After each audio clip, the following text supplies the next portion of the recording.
Here we go. Another Your Choice Matter game. You guys wouldn't shut up about it. This should have won Game of the Year. It saved my life. This game is on the level of Telltale The Walking Dead. What $15 game is on the level of The Walking Dead? Are you out of your mind? I'm not buying this shit. Oh, what is this?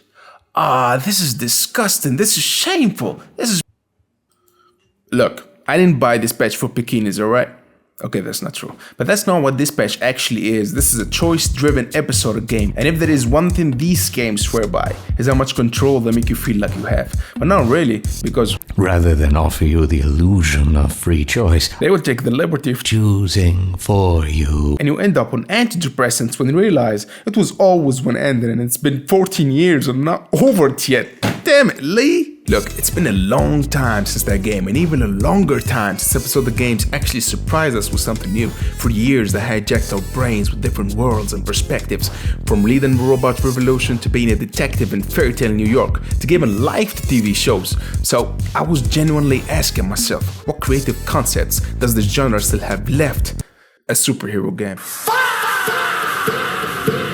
First thing that will hit you is that this game doesn't feel original at all. It's been too long repeating the same superhero narrative over and over, and this patch doesn't seem to bring anything new. Matter of fact, they copying everybody. Look at this, it's Brooklyn 99 but with Suicide Squad. You got Omni-Man, Supergirl, Nicki Minaj, Human Torch, Zoltan. Now this guy, I thought he was created creatively, until I noticed his whole thing is ripped off straight from Monster Girl from the show called...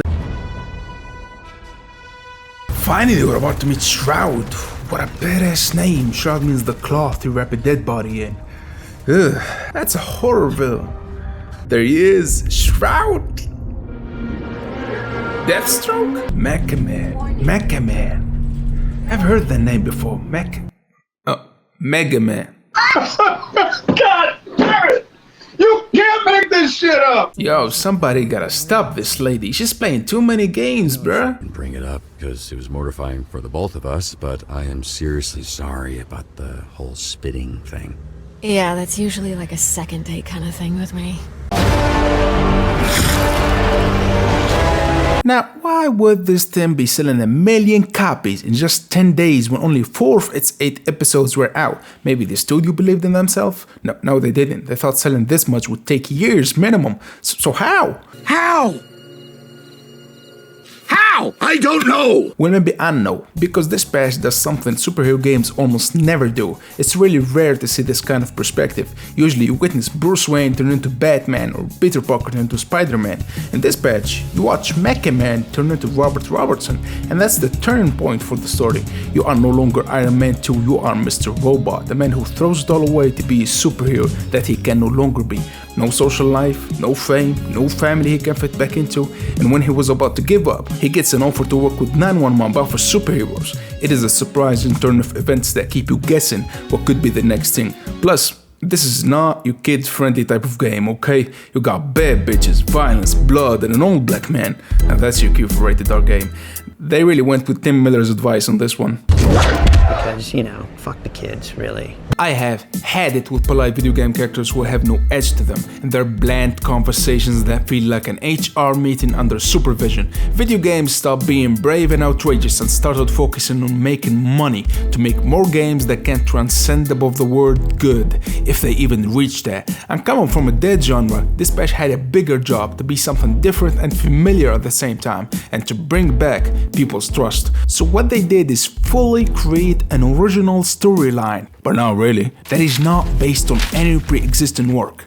The game made sure interactions are unfiltered. They feel like what you would expect from a normal day at work. What the fuck? Like shit. This patch didn't shy away from insults. It took every chance to make the conversation edgy and out of line. They made sure you don't catch their next move and constantly did the unexpected. But what I at least expected was some gameplay. Most if not all episodic games have gameplay going on. Some go crazy creative like Life is Strange. Some just let you exist in the world for a bit. Walk around, touch stuff, solve some environmental puzzles. You know, like a video game would, but Dispatch is the kind of game that should have been released on Netflix. Epic Studios sacrificed 40 years of gameplay evolution.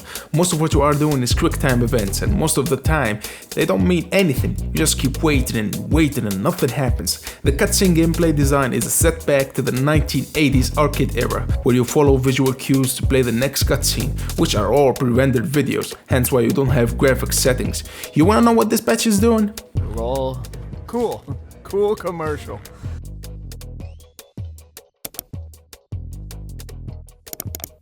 He seems cool.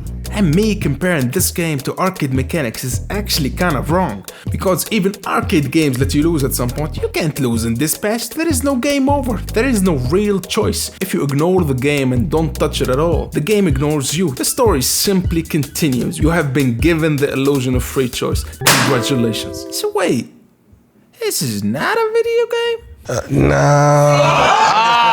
Here's a perfect example how limitation can force creativity. See, to be a game you need gameplay, and somehow Dispatch found it. Not in combat, not in exploration, the only real gameplay in Dispatch is the dispatching system, which by the way is fully ripped off from the 2016 game This Is the Police. However, remember when I told you about how games let you exist in the world for a bit?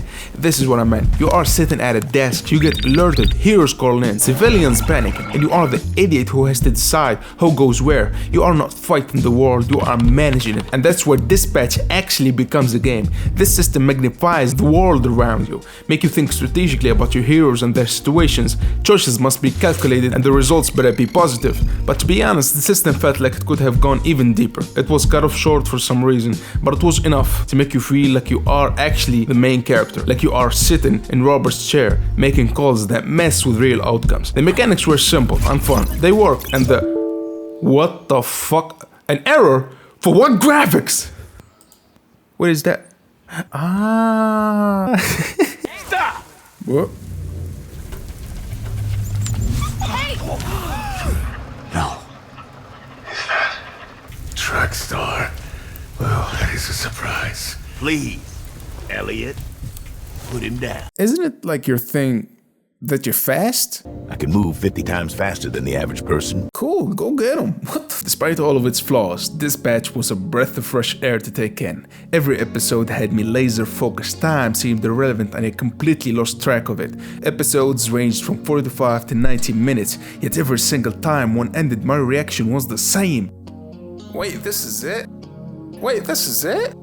Wait, this is it? This stuff is good. How many games does this company have?